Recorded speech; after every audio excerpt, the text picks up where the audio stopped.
देखिए हम देख रहे थे रिएक्शन विद ऑक्सीजन। ज़्यादा करके जो मेटल्स होते हैं वो ऑक्सीजन के साथ कंबाइंड हो जाते हैं और कंबाइंड होकर के ऑक्साइड्स बनाते हैं। अब एग्जांपल के लिए हम एक मैग्नीशियम रिबन लेंगे, तो magnesium on heating Burns in air.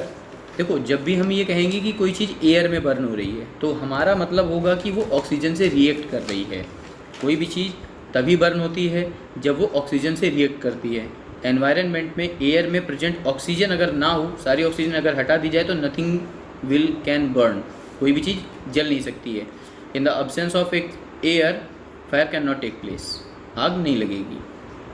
अब जब हम मैग्नीशियम को हीट करते हैं, बर्न करते हैं एयर में, मतलब ऑक्सीजन की प्रेजेंस में बर्न करते हैं, तो it burns with a dazzling white light to form magnesium oxide.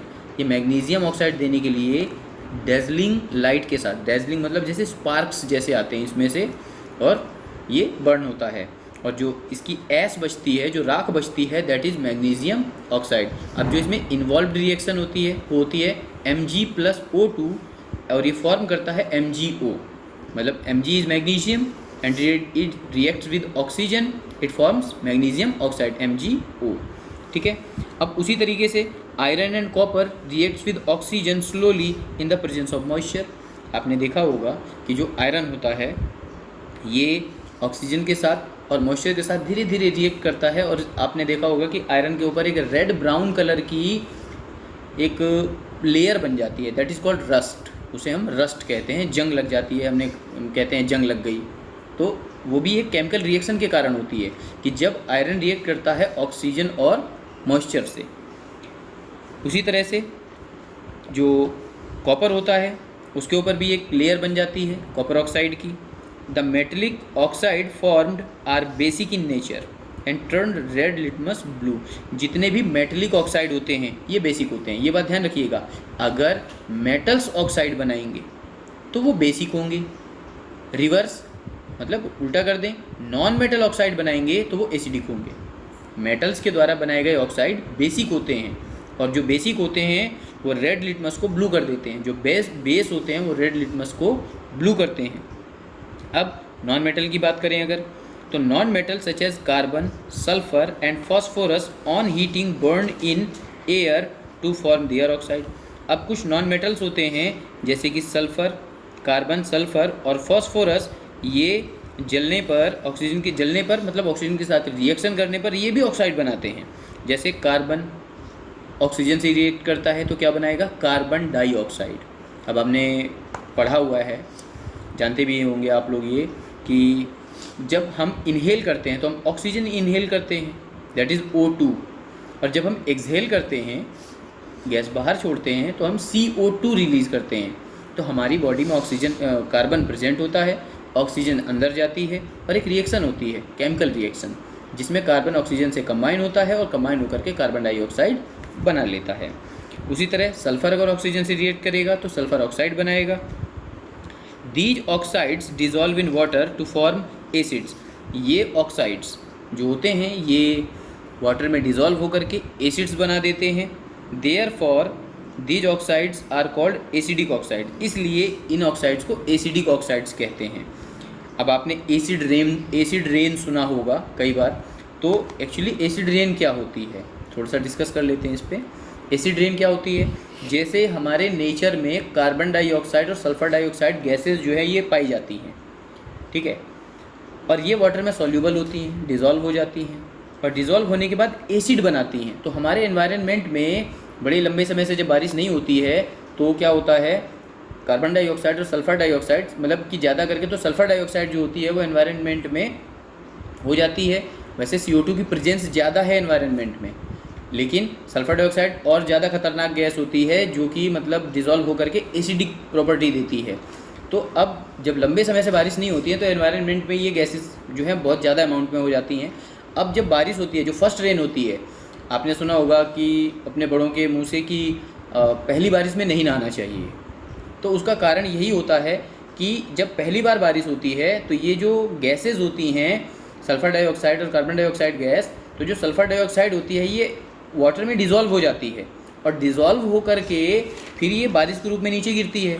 तो अगर हम डायरेक्टली, हमारी बॉडी इनके कांटेक्ट में आती है तो ये स्किन इन्फेक्शन वगैरह जो है दे सकते हैं।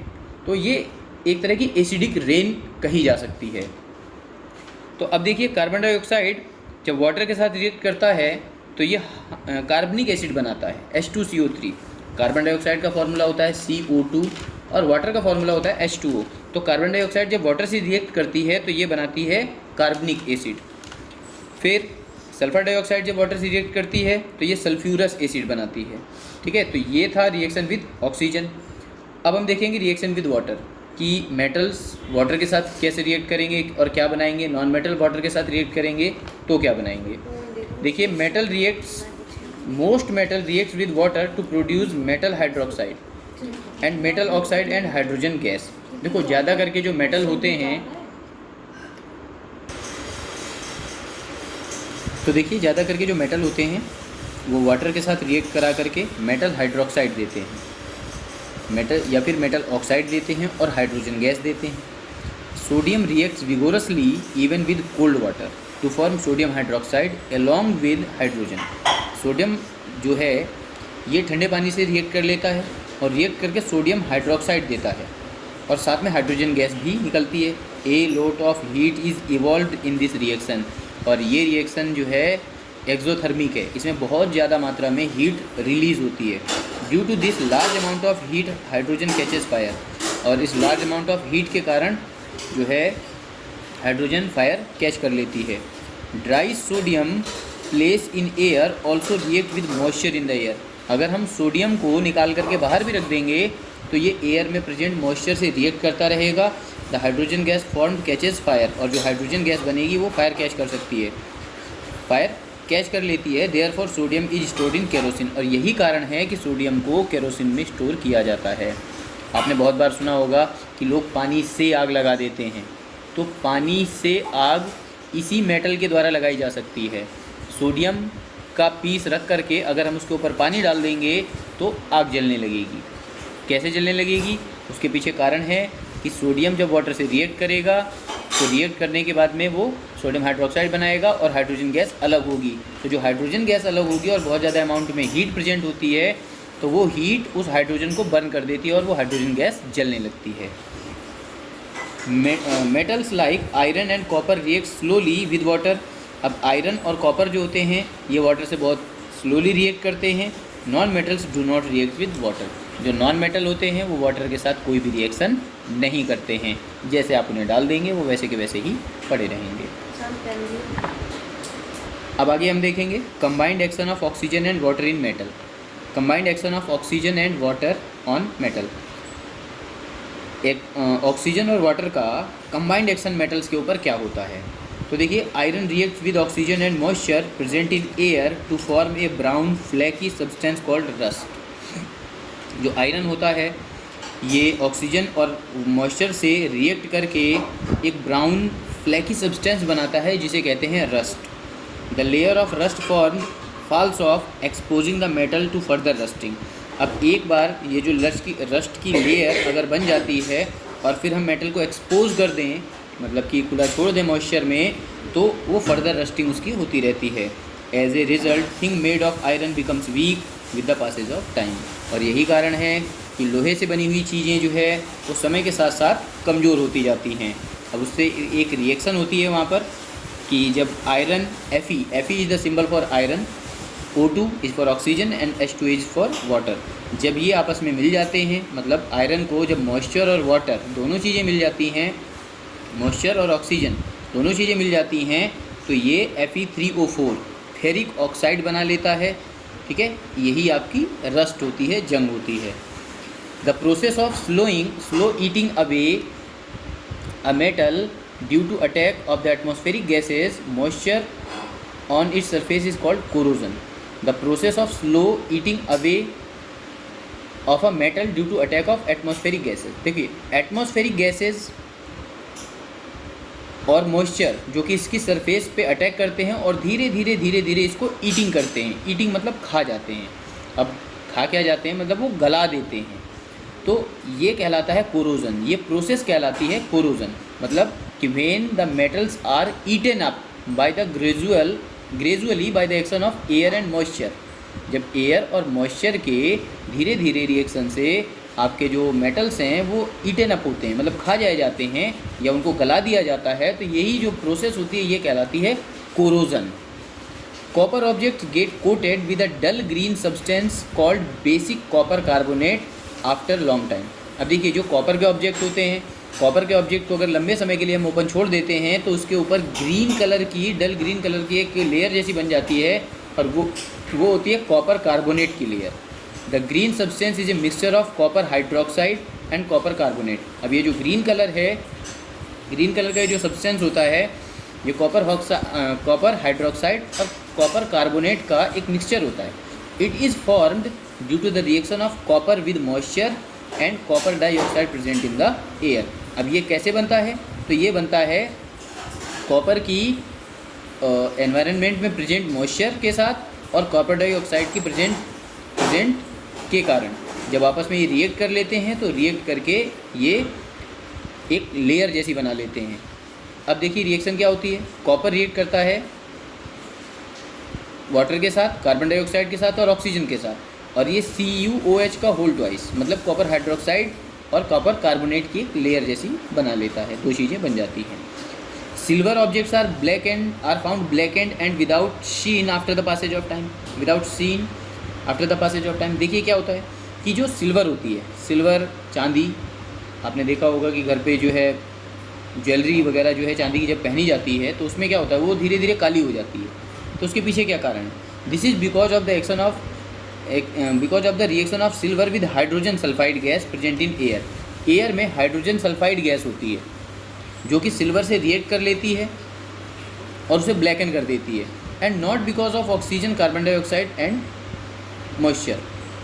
मतलब जो वो काली हो जाती है सिल्वर हमारी, वो ऑक्सीजन या कार्बन डाइऑक्साइड या मॉइस्चर के कारण नहीं, बल्कि हाइड्रोजन सल्फाइड गैस की प्रेजेंस के कारण जो है वो जो सिल्वर है वो ब्लैक हो जाती है। Reaction with acid. एसिड का क्या रिएक्शन होता है? तो many metals react with acid and produce hydrogen gas. बहुत सारे मेटल्स ऐसे होते हैं जो एसिड के साथ रिएक्ट करते हैं और हाइड्रोजन गैस प्रोड्यूस करते हैं और साथ में सॉल्ट भी देते हैं। Heat is liberated in the reaction. इस रिएक्शन में हीट लिबरेट की जाती है, मतलब हीट निकलती है। अब जैसे zinc reacts with sulphuric acid to form zinc sulphate and hydrogen gas. जो जिंक होता है, जिंक एक मेटल है और सल्फ्यूरिक एसिड जो होता है ये एसिड है। तो जिंक जब सल्फ्यूरिक एसिड के साथ रिएक्ट करता है तो ये जिंक सल्फेट बनाता है और हाइड्रोजन गैस रिलीज होती है। अब रिएक्शन क्या होती है? रिएक्शन होती है जिंक का फॉर्मूला होता है Zn। सल्फ्यूरिक एसिड का जो फॉर्मूला होता है वो होता है H2SO4।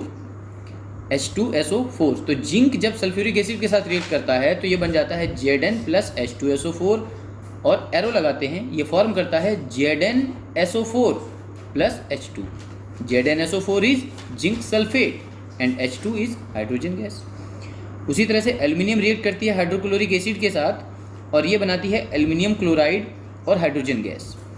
अब एल्युमिनियम का फॉर्मूला Al होता है और HCl हाइड्रोक्लोरिक एसिड होता है, ये रिएक्ट करके AlCl3 बनाता है। एल्युमिनियम क्लोराइड और हाइड्रोजन गैस अलग हो जाती है। With some metal the reaction is very fast while with the other it may be slow. कुछ मेटल्स के साथ रिएक्शन बहुत तेज होती है और कुछ के साथ रिएक्शन बहुत स्लो होती है। Sometimes heating makes the reaction faster. और कभी कभी ऐसा होता है कि जब हम उन्हें हीट कर देते हैं तो रिएक्शन और तेज हो जाती है। Copper does not react with dilute hydrochloric acid even on heating but it react with sulphuric acid.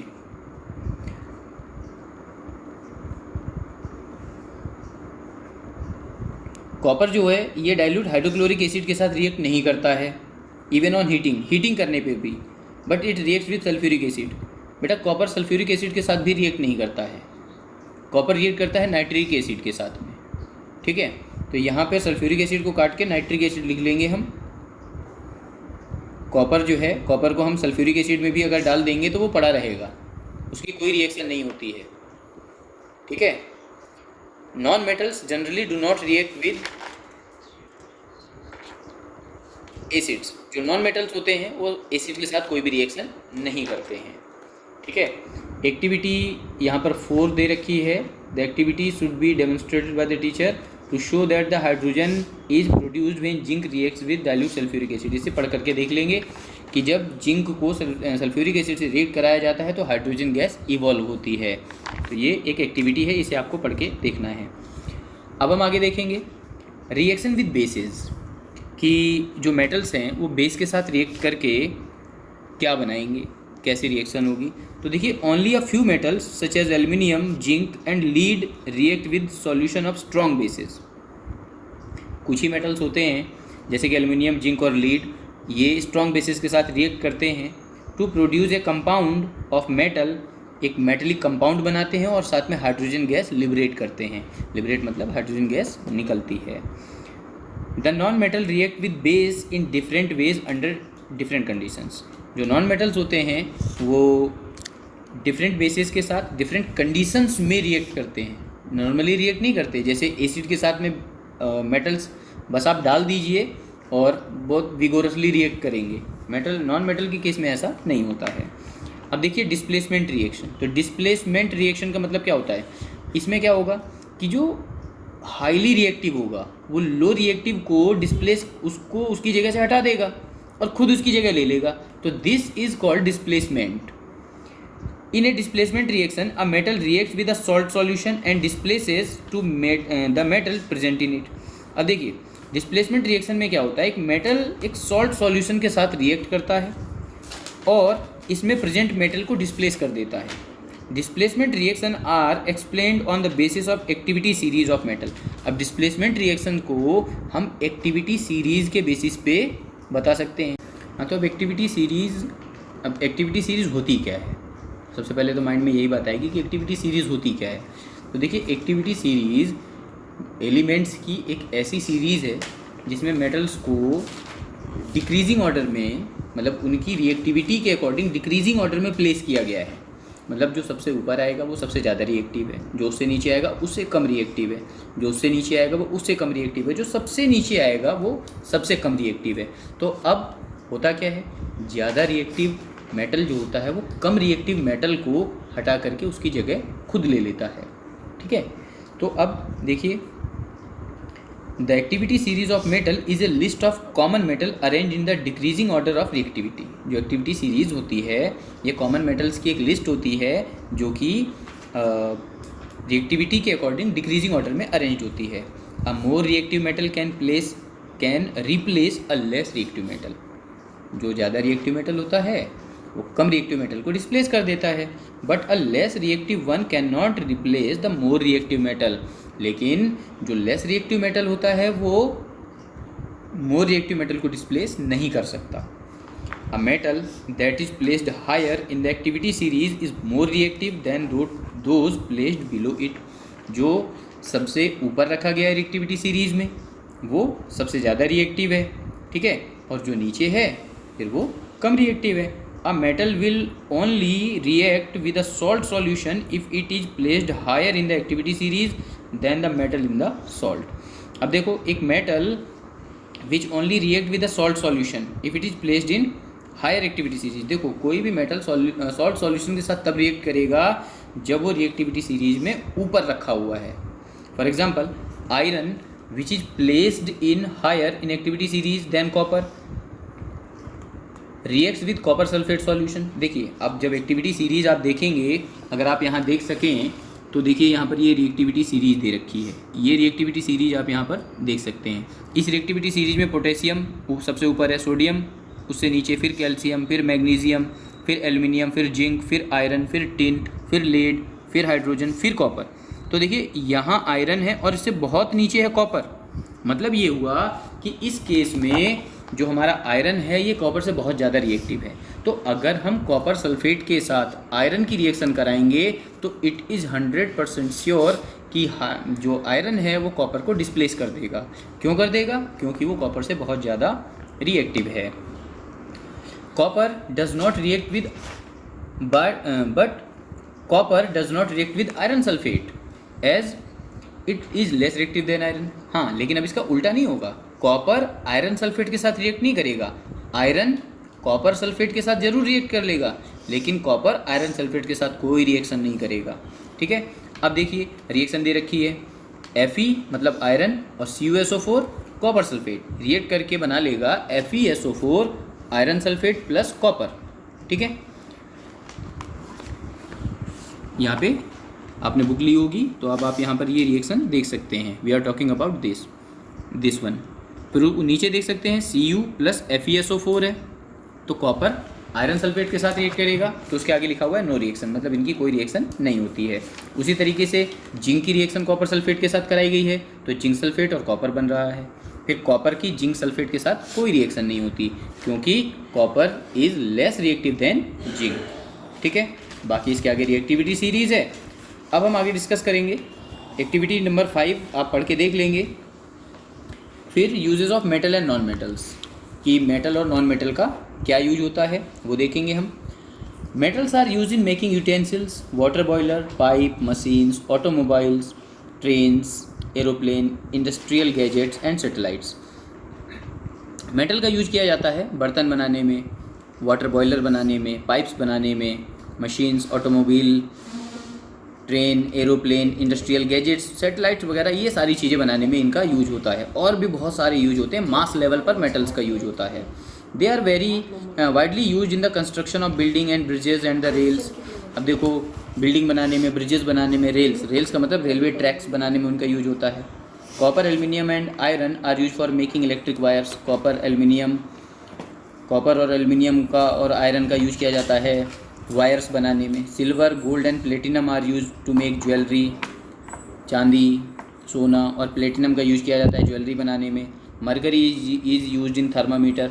Mercury का यूज किया जाता है थर्मामीटर में। Mercury vapour is filled in fluorescent tube. अब मरकरी की वेपर भरी जाती है फ्लोरेसेंट ट्यूब में, जो ग्लो करती हैं, जो चमकती हैं, उसमें मरकरी वेपर होती है।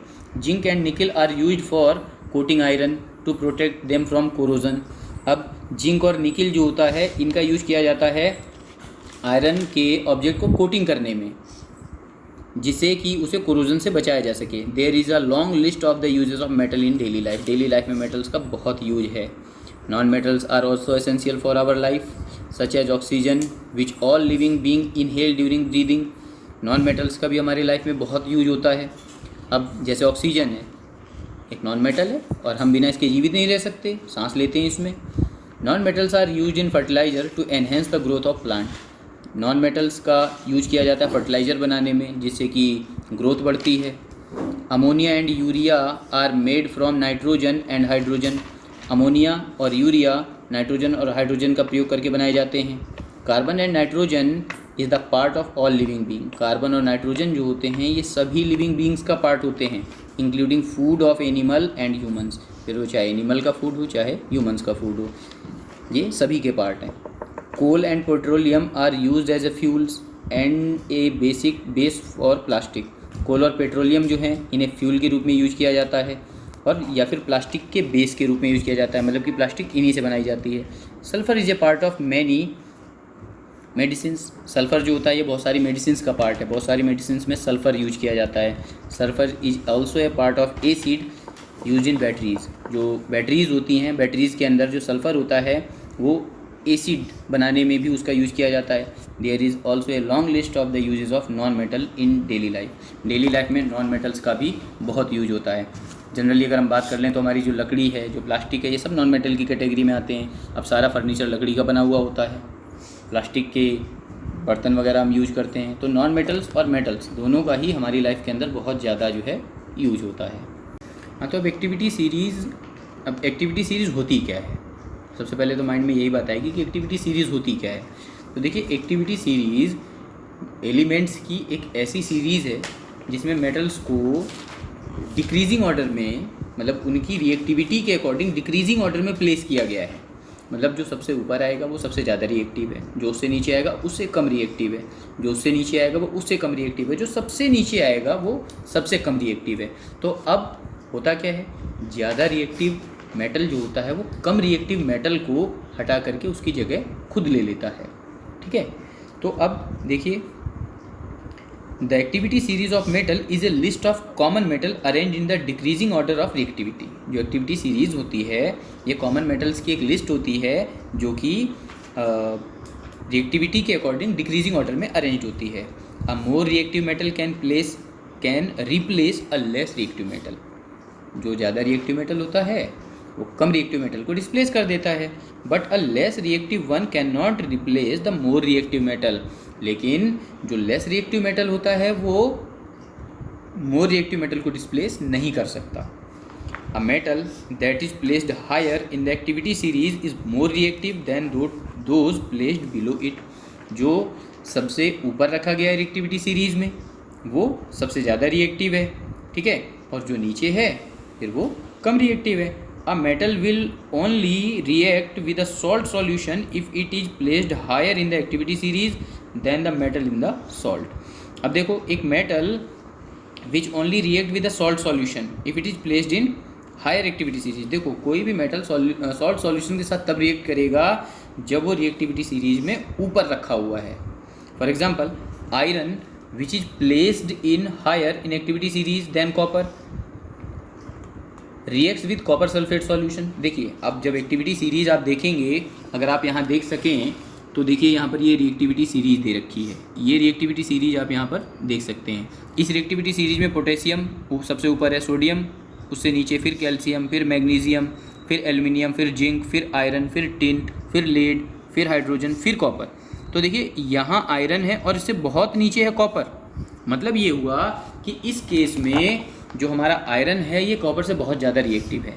तो अगर हम कॉपर सल्फेट के साथ आयरन की रिएक्शन कराएंगे तो इट इज़ 100% श्योर कि जो आयरन है वो कॉपर को डिस्प्लेस कर देगा। क्यों कर देगा? क्योंकि वो कॉपर से बहुत ज़्यादा रिएक्टिव है। Copper does not react with but copper does not react with iron sulfate as it is less reactive than iron। हाँ, लेकिन अब इसका उल्टा नहीं होगा, कॉपर आयरन सल्फेट के साथ रिएक्ट नहीं करेगा, आयरन कॉपर सल्फेट के साथ जरूर रिएक्ट कर लेगा, लेकिन कॉपर आयरन सल्फेट के साथ कोई रिएक्शन नहीं करेगा, ठीक है।